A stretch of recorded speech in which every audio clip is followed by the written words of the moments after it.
अस्सलाम वालेकुम स्टूडेंट्स, कैसे हैं आप? उम्मीद है आप सब खैरियत से होंगे। Welcome to math with Sarish Mughal. आज जो है हम अपने लेसन्स को कंटिन्यू करते हुए चैप्टर 2 के एक्सरसाइज 2.4 पर हैं और यहाँ पर हम क्वेश्चन नंबर 1 के जो पार्ट्स हैं उनको डिस्कस करेंगे कि उनको कैसे सॉल्व करना है। तो स्टूडेंट्स, आज हम लोग हैं क्वेश्चन नंबर 1 के 4 पार्ट्स जो हैं उनको ट्राई करेंगे वन बाय वन। और स्टूडेंट्स, मैं अपने क्वेश्चन को अब स्टार्ट करती हूँ। और क्वेश्चन स्टार्ट करने से पहले अगर आप लोग मेरे इस चैनल पे न्यू हैं तो प्लीज़ इसको सब्सक्राइब कर दें और बेल के आइकन को ज़रूर आपने प्रेस करना है ताकि जो आने वाली अपडेट्स हैं वो आपको मिलती रहे। तो स्टूडेंट्स, ये आपके लिए बहुत इंपॉर्टेंट होंगे पेपर्स के लिहाज से। तो अपने क्वेश्चन की तरफ मूव करते हुए हम लोग चलते हैं। स्टूडेंट्स, जितने भी क्वेश्चंस हैं चैप्टर 2 में, उसमें आपको लॉ ऑफ एक्सपोनेंट्स जो हैं वो ज़रूर ट्राई करने पड़ेंगे। इसलिए आपको मैं एक एडवाइस करती हूँ कि आप लोग लॉ ऑफ एक्सपोनेंट्स जो हैं उनको एक दफ़ा ज़रूर रिव्यू कर लें। मैं साथ साथ भी आपको बताती जाऊँगी, पर एक दफ़ा आप लोग उसको सेपरेटली भी देख लें। तो स्टूडेंट्स, देखें सबसे पहले कि हमें एक एक्सप्रेशन दिया हुआ है, ये है एक्सपोनेंशियल इक्वेशन है। एक्सपोनेंशियल इक्वेशन एक ऐसी इक्वेशन होती है जिसमें पावर्स में जो है कांस्टेंट की पावर जो होती है वो वेरिएबल होती है। पर देखिए स्टूडेंट्स, यहाँ पर कांस्टेंट्स हैं और उनके पावर्स जो हैं वो भी कांस्टेंट्स हैं। तो ये भी एक किस्म की एक्सपोनेंशियल इक्वेशन है। तो स्टूडेंट्स, देखते हैं कि इसको ट्राई कैसे करना है। ये देखिए स्टूडेंट्स, 243 जो है, आप लोगों ने पहले इसका साइड पे मल्टीपल्स निकालने हैं। आप मल्टीपल्स जो हैं अपने तरीके से भी निकाल सकते हैं, पर मैंने यहाँ पर एक आसान तरीका है, एलसीएम के थ्रू आप मल्टीपल्स निकालते हैं। मैं 3 से इसके मल्टीपल्स निकालूंगी क्योंकि मुझे पहले से पता है कि 3 को 3 जो होता है वो 243 होता है। तो 3 8 ज़ा 24 एंड 3 1 ज़ा 3, 3 2 ज़ा 6, 2 यहाँ से कैरी यहाँ चला गया, 3 7 ज़ा 21, 3 3 ज़ा 9, 3 3 ज़ा 9, ओहो 3 9 ज़ा 27, 3 3 ज़ा 9, 3 1 ज़ा 3, 1 2 3 4 5 मीन्स के 3 को अगर हम 5 टाइम्स मल्टीप्लाई करें तो 243 आता है स्टूडेंट्स। और इसको मैं ऐसे भी लिख सकती हूँ, इतना लंबा लिखने की बजाय 3 की पावर 5। ठीक है स्टूडेंट्स, ये मैंने 3 का मल्टीपल्स निकाल लिया है और इसकी पावर जो है वो एज इट इज़ रखूँगी, -2/3। मल्टीप्लाई का साइन आप दरमियान में लगाएं या ना लगाएं, इससे कोई फ़र्क नहीं पड़ता। अब 32 के निकालें स्टूडेंट्स। 32 के जो हैं ये भी मुझे पता है कि 2 raised to power 5 होते हैं। आप इसका 2 से स्टार्ट करें। हमेशा स्मॉल वैल्यू से एलसीएम निकालने की कोशिश किया करें। जैसे मैंने 243 का ट्राई किया था, अगर आप उसका 2 से करते तो वो बिल्कुल नहीं निकलना था सोल्यूशन, पर अगर आप 3 से करते तो उसका निकल रहा है। इसी तरह इसका मैं 2 से कर रही हूँ ट्राई। 2 1 ज़ा 2, 1 कैरी यहाँ पर चला गया, 12, 2 6 ज़ा 12, 2 8 ज़ा 16, 2 4 ज़ा 8, 2 2 ज़ा 4, 2 1 ज़ा 2। तो 1 2 3 4 5, यानी 2 को अगर मैं 5 टाइम्स मल्टीप्लाई करूँ देन 32 कम्स। तो मैं इसको इस तरह लिख सकती हूँ, 2 मल्टीप्लाई 2 मल्टीप्लाई 2 मल्टीप्लाई 2 मल्टीप्लाई 2। पर स्टूडेंट्स, इतना लंबा लिखने की बजाय इसको मैं एक ऐसी फॉर्म में भी लिख सकती हूँ, 2 raised to power 5। ठीक है स्टूडेंट्स, उसके बाद इसकी पावर जो है हमें क्वेश्चन में गिवन थी -1/5 डिवाइडेड बाय। अब स्टूडेंट्स देखें, मैंने आपको एक बताया हुआ है, पहले भी ये बात बताई हुई है कि स्क्वायर रूट जो होता है इसका मीन्स होते हैं 1/2, यानी ये पावर है, ये रेडिकल का साइन है, इसका मतलब होता है कि कोई भी वैल्यू जो इसके अंदर है, पर ये डॉट है, कोई भी डॉट की 1/2 पावर। ठीक है स्टूडेंट्स, अगर फ़र्ज़ करें यहाँ पर मुझे स्क्वायर रूट सिंपल दिया हुआ है तो इसका मतलब भी 1/2 है। ठीक है स्टूडेंट्स, और अंदर 196 की पावर -1 है। मैंने आपको एक लॉ बताया था जिसके अकॉर्डिंग ये भी एक्सपोनेंट्स का ही एक लॉ है। अकॉर्डिंग टू दिस लॉ कि अगर एक ए बेस है और उसकी कुछ पावर है और उसकी बाहर भी एक पावर जो है मल्टीप्लाई हो रही है, तो हम क्या करेंगे, एम एन को मल्टीप्लाई कर देंगे, a raised to power n m n। ठीक है स्टूडेंट्स, तो इसी लॉ को अप्लाई करते हुए मैं -1 और 1/2 को मल्टीप्लाई कर दूंगी और मैं 196 के भी मैं पेयर्स निकाल लेती हूँ कि क्या निकलते हैं, ताकि वो स्टेप भी हमारा बच जाए। तो ये मैं निकाल रही हूँ, ये आई थिंक सो 4 4 ज़ा 16, 3 4 9 ज़ा 36, 7 7 ज़ा 49, 7 1 ज़ा 7। तो इसका मतलब कि 4 और 7 का स्क्वायर ये हमारे पास आए हैं। तो मैं ये लिख लेती हूँ। फर्स्ट स्टेप में जो है, देखिए स्टूडेंट्स, फर्स्ट स्टेप में भी यही वाला लॉ अप्लाई होने लगा है कि ये देखिए इसमें भी ये पावर है और ये पावर्स हैं, ये मल्टीप्लाई हो जाएंगी। मैं इसको ऐसे ही लिख देती हूँ ताकि प्रोमिनेंट आपको नज़र आ जाए। 5 मल्टीप्लाई बाय -2/3। ठीक है स्टूडेंट्स, ये और मल्टीप्लाई बाय 2⁵5। अब 2 की भी पावर्स हैं, वो भी मल्टीप्लाई होंगी, जाहिर सी बात है। 5 मल्टीप्लाई बाय -1/5। ठीक है स्टूडेंट्स, ये बना, मैंने स्टेप सिंप्लीफाई कर लिया है। अब नेक्स्ट जो है 196 की जगह मैं क्या लिख सकती हूँ, 4। 4 क्या होता है, 2 का स्क्वायर होता है, और मल्टीप्लाई 7 का स्क्वायर। मैंने एक्चुअली इनको स्क्वायर के फॉर्म में लिख दी है, और इसकी पावर -1 थी, ये भी 1/2 से मल्टीप्लाई हो जाएगी इस लॉ के अकॉर्डिंग। -1 multiply by 1/2। ठीक है स्टूडेंट्स, ये बहुत ईजी क्वेश्चन होने वाला है। इसको मैं इरेज कर देती हूँ ताकि नीट लगे। उसके बाद देखिए स्टूडेंट्स, 5 2 10, इनमें कोई कैंसिलिंग नहीं हो रही, 10/3 आ जाएगा स्टूडेंट्स इसकी पावर। और देखिए यहाँ पर कैंसिलिंग हो रही है, 5 जो है 5 से कैंसिल हो रहा है, तो 2 की पावर क्या आ गई है, -1। ठीक है स्टूडेंट्स, उसके साथ ही देखिए ये 2 का स्क्वायर मल्टीप्लाई 7 का स्क्वायर, इसकी पावर भी जब मल्टीप्लाई हुई तो -1/2 आ गई स्टूडेंट्स। ठीक है, उसके बाद जो है ये देखें, ये ऊपर वाले जो है ये एज इट इज़ रहेंगे। अभी इन पे मैं एक लॉ अप्लाई नहीं कर रही, वो नेक्स्ट स्टेप में करूँगी, पहले मैं नीचे को सॉल्व कर लूँ। स्टूडेंट्स देखें, एक लॉ है जिसके अकॉर्डिंग अगर कोई दो चीज़ें हैं जो मल्टीप्लाई हो रही हैं, दो नंबर्स हैं वो मल्टीप्लाई हो रहे हैं, ए बी से मल्टीप्लाई हो रहा है, पर उसके बाहर कुछ पावर्स हैं। फॉर एग्जांपल एम पावर है स्टूडेंट्स, एम पावर है, तो जो एम पावर है वो ए को भी मिलनी है, यानी वो ए की पावर भी एम है और बी की पावर भी एम है, यानी ये पावर जो है ए को भी मिलनी है और बी को भी मिलनी है। तो स्टूडेंट इसी लॉ को जो है मैं यहाँ पर यूज़ करने लगी हूँ। ये 2⁵2 है मल्टीप्लाई बाय -1/2। ये पावर जो है इससे भी, इसकी पावर से मल्टीप्लाई होगी, मल्टीप्लाई 7 की 2 मल्टीप्लाई -1/2। ठीक है स्टूडेंट्स, यहाँ तक देखने क्लियर है। स्टूडेंट्स देखिए मैंने इस स्टेप में क्या किया है, मैंने सिंपली 2⁵2 थी उसको -1/2 से उसको ये पावर इसको भी दे दी और ये पावर मैंने इसको भी दे दी, और जब ये पावर इसके पास आई तो जो इसकी पहले पावर थी 2 उससे मल्टीप्लाई होगी। पावर्स पावर से मल्टीप्लाई होते हैं इस रूल के अकॉर्डिंग, इस लॉ के अकॉर्डिंग, लॉ ऑफ एक्सपोनेंट के अकॉर्डिंग। ठीक है स्टूडेंट्स, ये मैंने स्टेप इसी तरह किया है। अब इसको आगे कंटिन्यू करते हैं, ये मैं इरेज कर देती हूँ। स्टूडेंट्स देखिए, ये 3⁻⁻, ये -10/3, अभी मैं इसको डिस्टर्ब नहीं करूँगी, और 2⁻⁻1, और उसके बाद देखिए स्टूडेंट्स यहाँ से कुछ कैंसिल हो रहा है, ये 2 से कैंसिल हो रहा है, ये वाला 2 भी 2 से कैंसिल हो रहा है, तो 2 की पावर -1 रहेगी और यहाँ 7 की पावर -1 रहेगी। तो यहाँ मेरे पास 2 की पावर -1 और 7 की पावर -1। स्टूडेंट्स देखिए इस स्टेप में कुछ कट रहा है, जी कट रहा है, ये भी ऊपर है और ये भी ऊपर है, ये दोनों कैंसिल हो जाएंगे। हमारे पास रह गया तो सिर्फ 3⁻⁻10/3 और 7 की पावर -1। ठीक है स्टूडेंट्स, अब हमने एक लॉ ऑफ एक्सपोनेंट देखा था जिसके अकॉर्डिंग कि अगर अकॉर्डिंग टू दिस लॉ कि अगर ए जो है is some base and its power is let's say -m, तो हम इसको कैसे सॉल्व करेंगे, 1/am। तो हम चाहते हैं कि जो पावर है वो पॉजिटिव हो जाए, तो हम इसका रेसिप्रोकल लेते हैं। तो ये रेसिप्रोकल लॉ ऑफ एक्सपोनेंट था कि जिसमें अगर फॉर एग्जांपल यहाँ आप देख रहे हैं ये माइनस है, इसके साथ भी माइनस है, इसके साथ भी माइनस है, जब मैं 3 का रेसिप्रोकल लूँगी तो ये 1/3 हो जाएगा, मीन्स कि ये नीचे चला जाएगा तो ये प्लस हो जाएगा और 7 ऊपर चला जाएगा। मीन्स कि जब भी आपके पास पावर नेगेटिव में हो, अगर तो वो न्यूमिनेटर में है तो आप उसको डिनोमिनेटर में भेज दें, और अगर पावर जो है डिनोमिनेटर में नेगेटिव है तो आप उस वैल्यू को ऊपर भेज दें न्यूमिनेटर में, तो वो क्या हो जाती है, वो पॉजिटिव हो जाती है। तो स्टूडेंट्स इस तरह जो है हमारे पास आंसर जो आ गया है वो है 7/3 10/3।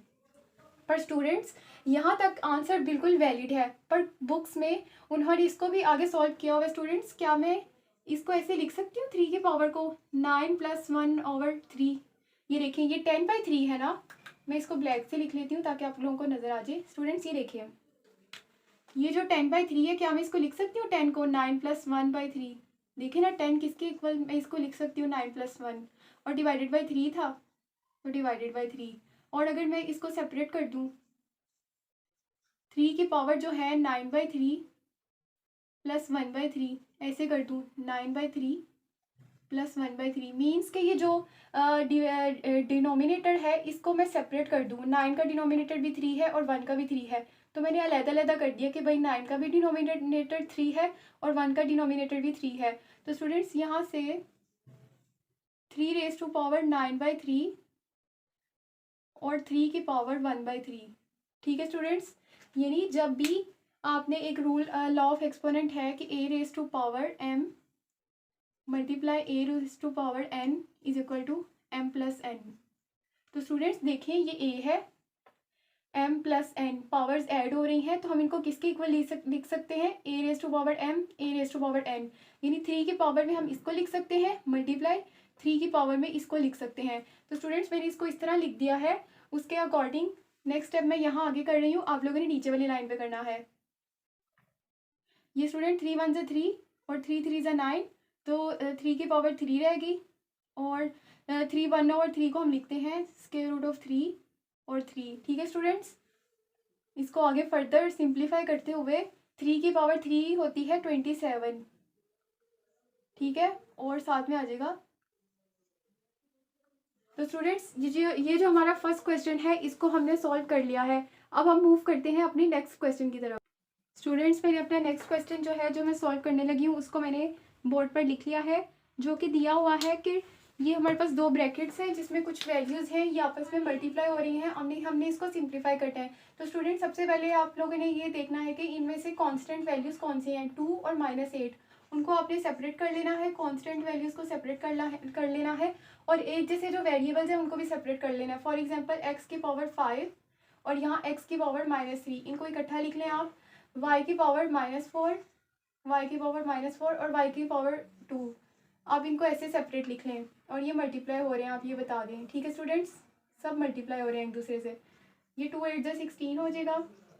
उसके बाद स्टूडेंट देखें, हम लोगों ने एक लॉ ऑफ एक्सपोनेंट पढ़ा था कि अगर बेसिस सेम हो और मल्टीप्लाई हो रही हो, जैसे कि x और x बेसिस सेम है और मल्टीप्लाई हो रही हो और उनकी पावर्स कुछ भी हो सकती हैं, तो क्या होता है कि बेस एक दफ़ा लिखी जाती है और पावर्स ऐड हो जाती हैं।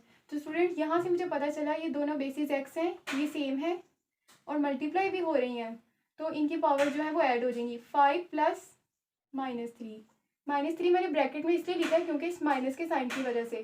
ठीक है स्टूडेंट्स, उसके बाद है y देखें ये दोनों बेसिस सेम है, मल्टीप्लाई हो रही हैं, तो इनकी पावर्स भी ऐड हो जाएंगी। -4 + 2।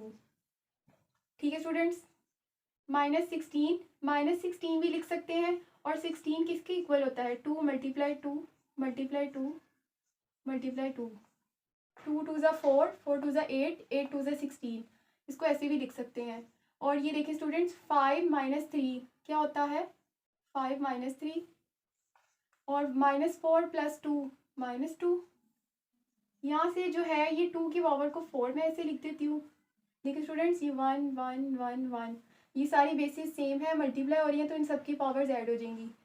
उसके बाद 5 - 3 होता है 2, y - 2। अब जो पावर्स जो है वो नेगेटिव में है, उनको मैं नीचे भेज दूंगी डिनोमिनेटर में, तो वो पॉजिटिव हो जाएंगी। जैसे y की -2 थी, उसको नीचे भेजा तो वो +2 होगी पावर। तो स्टूडेंट इस तरह हमने इस क्वेश्चन को सॉल्व कर लिया है। अब हम अपने नेक्स्ट क्वेश्चन की तरफ मूव कर। वेलकम बैक स्टूडेंट्स, मैंने ये जो है क्वेश्चन लिख लिया है, क्वेश्चन नंबर 3, ये हमारा पार्ट 3 है। अब इसको कैसे सॉल्व करना है स्टूडेंट्स, आपने इसकी जो पावर है, ये जो ऊपर वाली पावर है, इसको लास्ट पे खोलना है, इसको अभी नहीं खोलना।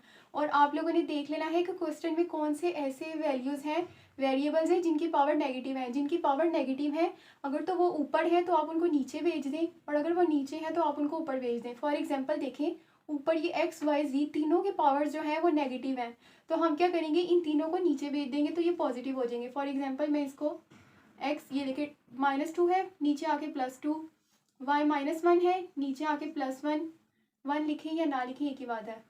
z की पावर 4, -4 थी अब 4 हो गई। और अब देखें नीचे से कौन ऊपर जा रहा है, सिर्फ y की पावर 3 ऊपर जा रही है। ठीक है, क्योंकि ये नेगेटिव में था, बाकी रह गया x की पावर 4 और z की पावर 0। तो हमने फर्स्ट स्टेप में क्या किया कि जो नेगेटिव वैल्यूज़ वाली पावर्स थी उनको हमने रेसिप्रोकल उनका ले लिया, उनको ऊपर नीचे भेज दिया, जो नीचे थी उनको ऊपर भेज दिया और जो ऊपर थी उनको नीचे भेज दिया। ठीक है स्टूडेंट्स, उसके बाद हम देखेंगे कि सॉल्व कैसे करना है। स्टूडेंट ये देखिए जी की पावर 0 एक लॉ है जिसके अकॉर्डिंग अगर कोई भी बेस है a और उसकी पावर है 0 तो वो इज इक्वल टू 1। तो जी 0 की जगह क्या लिखा जाएगा 1। ठीक है, ये मैंने आपको यहाँ बता दिया है y3।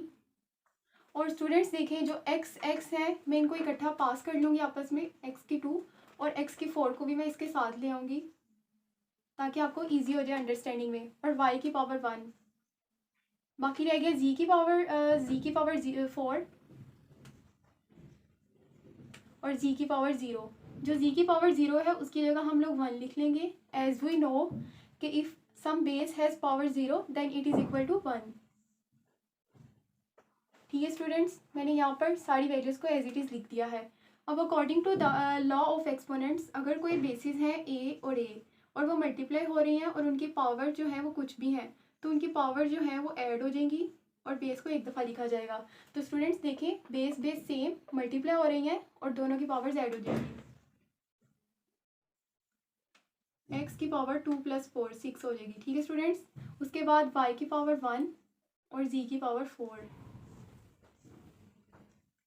और स्टूडेंट्स एक और लॉ ऑफ एक्सपोनेंट है कि अगर a बेस है और a ही बेस है पर वो दोनों डिवाइड हो रही हैं बेसिस और उनकी पावर जो है वो कुछ है m और n, तो बेस को एक दफ़ा लिखा जाएगा और पावर सब्ट्रैक्ट हो जाएंगी। ठीक है, अगर तो बेसिस मल्टीप्लाई हो रही हैं सेम बेसिस तो पावर्स ऐड हो जाएंगी और अगर सेम बेसिस डिवाइड हो रही हैं तो उनकी पावर सब्ट्रैक्ट हो जाएगी। जैसे फॉर एग्जांपल y और y जो है ये सेम बेसिस है पर ये डिवाइड हो रहे हैं एक दूसरे से, तो इनकी पावर जो है एक दूसरे से माइनस हो जाएगी, 3 - 1 लिखा जाएगा। तो y लिखा जाएगा ऊपर और लिखा जाएगा 3 - 1। ठीक है स्टूडेंट्स, और नीचे हो जाएगा x की पावर 6 और z की पावर 4। आपको समझ आई है? ये देखिए y3 है और y1 है, तो ये दोनों बेसिस सेम है, एक दफ़ा लिखी जाएंगी और 3 - 1। ठीक है स्टूडेंट्स, मैंने इस तरह इसको सॉल्व किया है और इसकी पावर -3। ये y की पावर तो 2 आ जाएगा, x की पावर 6 और z की पावर 4 और ये बाहर -3। ठीक है स्टूडेंट्स, अब देखिए स्टूडेंट्स ये जो -3 है इसको मैं +3 करना चाहती हूँ, तो मैं क्या करूँगी कि ये पूरा जो है इसका रेसिप्रोकल ले लूँगी 1/this।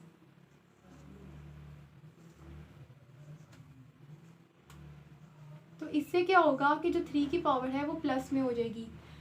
और इसको आगे फर्दर सॉल्व करने के लिए मैं यहाँ से इरेज कर देती हूँ इस क्वेश्चन को ताकि यहाँ पर हमें स्पेस मिल जाए।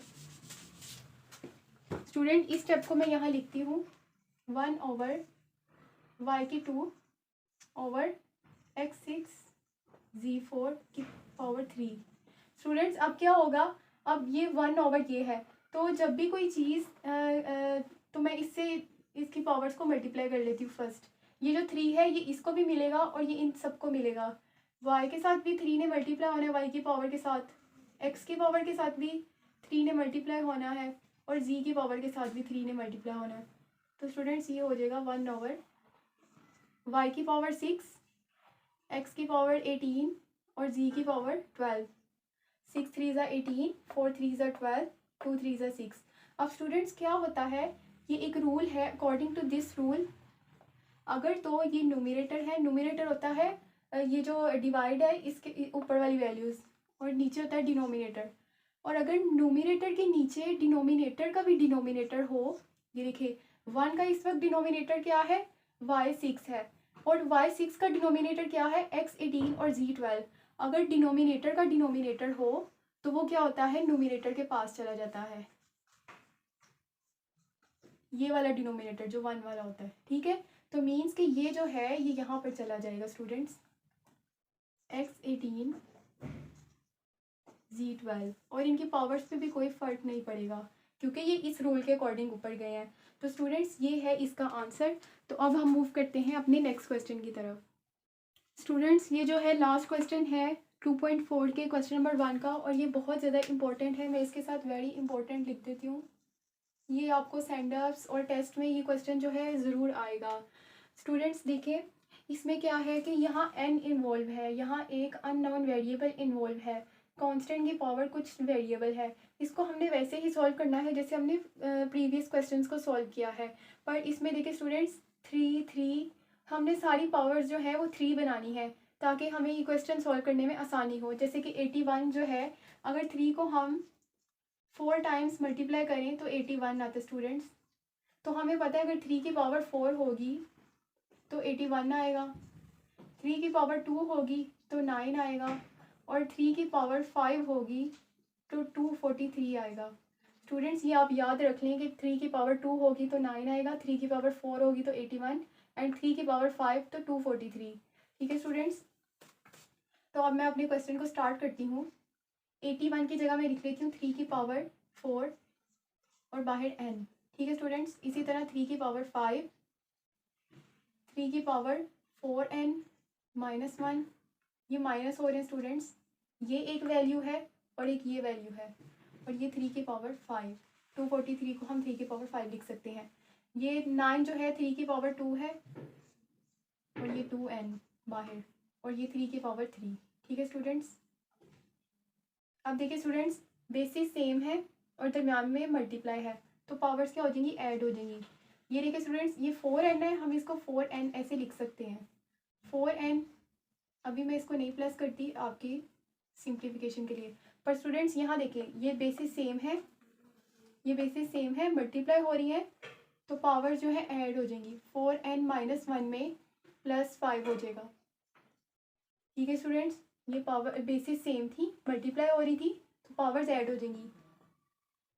अगर a एक बेस है, ये भी एक बेस है, पावर्स जो है वो कुछ भी हो सकती हैं। दो बेसिस है, सेम है, मल्टीप्लाई हो रही हैं, तो पावर्स ऐड हो जाएंगी। इस लॉ के अकॉर्डिंग मैंने यहाँ यूज़ किया है। अब मैं नेक्स्ट स्टेप में यहाँ यूज़ करूँगी, मेरे 4 को n से मल्टीप्लाई करना था इसलिए मैंने अभी यूज़ नहीं किया था। यहाँ भी देखें 2 2 ज़ा 4n, 3 की पावर 3। ठीक है स्टूडेंट्स, अब देखें ये 2 बेसिस है, 3 सेम है, दोनों दो बेसिस हैं, 3 दोनों सेम है, दरम्यान में मल्टीप्लाई हो रहे हैं, और फिर क्या होगा, पावर्स ऐड हो जाएंगी इस लॉ के अकॉर्डिंग।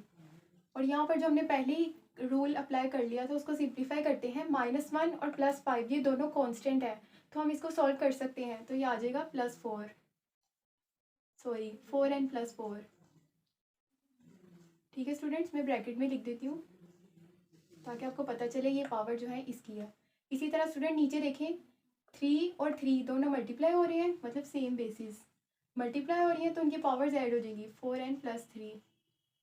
ठीक है स्टूडेंट्स, तो हमारे पास यहाँ आ गया 3 4n + 5 -4n, 4n है स्टूडेंट्स, सॉरी ये 4n नहीं है, ये 3 की पावर है, 3 की पावर 4n + 4, सॉरी मैंने गलती से लिख दिया था, 3 की पावर 4n + 4 और नीचे 3 की पावर 4n + 3। अच्छा स्टूडेंट्स, मैंने ये स्टेप क्यों रिपीट किया, आपको समझाने के लिए। अब देखिए स्टूडेंट्स ये है ये एक वैल्यू है और एक ये वैल्यू है, ये दोनों वैल्यू सब्ट्रैक्ट हो रही हैं पर डिवाइड एक ही वैल्यू से हो रही हैं, तो क्या मैं इनको सेपरेट कर सकती हूँ?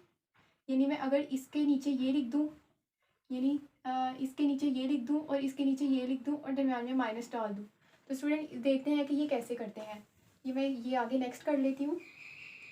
देखिए स्टूडेंट्स 3⁴n + 5 ये दो वैल्यूज़ है ना जो माइनस हो रही हैं, और 3⁴n + 4 स्टूडेंट्स ये दो वैल्यूज़ हैं जो माइनस हो रही हैं, पर इनका जो डिनोमिनेटर है वो एक ही है। तो एक रूल है कि हम डिनोमिनेटर को अलग-अलग कर सकते हैं। जब भी दो वैल्यूज़ हों और उनका एक ही डिनोमिनेटर हो, मतलब वो एक ही वैल्यू से डिवाइड हो रही हो, तो हम उनका डिनोमिनेटर अलग-अलग कर सकते हैं। यानी ये डिनोमिनेटर मैं इसको दे सकती हूँ और ये डिनोमिनेटर इसको दे सकती हूँ, क्योंकि ये जो डिनोमिनेटर है ये आधा इसका है आधा इसका है। तो एक दफ़ा मैं इसको दे दूँगी 3⁴n + 3 और एक दफ़ा मैं इसको ले दूँगी 3⁴n + 3। अब देखिए स्टूडेंट्स ये बहुत सिंपल हो गया है यहाँ से सॉल्व करना। ये स्टेप जो है ये ऑप्शनल है, मैंने आपको समझाने के लिए किया है, ठीक है, ये मैंने इसको रिपीट करके यहाँ पर आपको समझाने के लिए किया है। उसके बाद देखिए स्टूडेंट्स एक लॉ हमने ये पढ़ा था ना कि अगर बेसिस सेम हो और मल्टीप्लाई हो रही हो तो उनकी पावर्स ऐड हो जाती हैं। m plus n। एक ये लॉ भी है कि अगर बेसिस सेम हो और वो डिवाइड हो रही हो, यानी अगर बेसिस सेम है और वो डिवाइड हो रही हो तो उनकी पावर जो है वो सब्ट्रैक्ट हो जाती है। ठीक है स्टूडेंट्स, m में से n सब्ट्रैक्ट हो जाती है, तो इस लॉ को मैं यूज़ करती हूँ। यहाँ पर देखें, बेसिस सेम है, एक दफ़ा लिखी जाएंगी, डिवाइड हो रही है तो उनकी पावर जो है वो सब्ट्रैक्ट हो जाएंगी। ऊपर वाली में से नीचे वाली माइनस होनी है, जो माइनस होनी है वो जब माइनस होनी है तो मैं उसके आगे ब्रैकेट लगा लूँगी स्टूडेंट्स, क्योंकि मैंने ब्रैकेट इसलिए लगाई है कि ये जो माइनस का साइन है इसने जब ब्रैकेट के अंदर जाके चेंजिंग करनी है, इसीलिए मैंने ब्रैकेट लगाई है। डायरेक्ट आपने बिल्कुल नहीं लिखना, नहीं तो आपका क्वेश्चन रॉन्ग हो जाएगा। इसी तरह 4n प्लस 4 में से माइनस हो जाएगा नीचे वाली ब्रैकेट 4n प्लस 3, नीचे वाली जो पावर है। ठीक है स्टूडेंट्स, जल्दी जल्दी इनको सब्ट्रैक्ट कर लेते हैं। 4n प्लस 5 माइनस, जब ये ब्रैकेट खुलेगी तो अंदर का साइन चेंज हो जाएगा, -3, 4n plus 4 minus 4n minus 3। अब स्टूडेंट्स देखिए यहाँ से कैंसिल क्या हो रहा है, 4n plus 4n minus 4n, तो बचा क्या, 3 रेज टू पावर 5 माइनस 3 और minus 3 raise to power 4 minus 3। ठीक है, 3 रेज टू पावर 5 माइनस 3 2 होता है students, 3 raise to power 1, 3 raise to power 2 होता है 9, तो स्टूडेंट्स 6 आ गया। तो देखिए स्टूडेंट्स, हमने कितनी आसानी से जो है इस क्वेश्चन को सॉल्व कर लिया है। तो आई होप सो कि आपको ये वीडियो पसंद आई होगी। स्टूडेंट्स, अगर आपको इसमें कोई भी कन्फ्यूजन अभी भी है तो आप लोग मुझसे कमेंट्स में पूछ सकते हैं, और otherwise I hope it will be clear now. तो स्टूडेंट्स, अगर आपको मेरी वीडियो पसंद आई हो तो प्लीज़ इसको लाइक करें और मेरे चैनल को सब्सक्राइब करें। Thank you very much.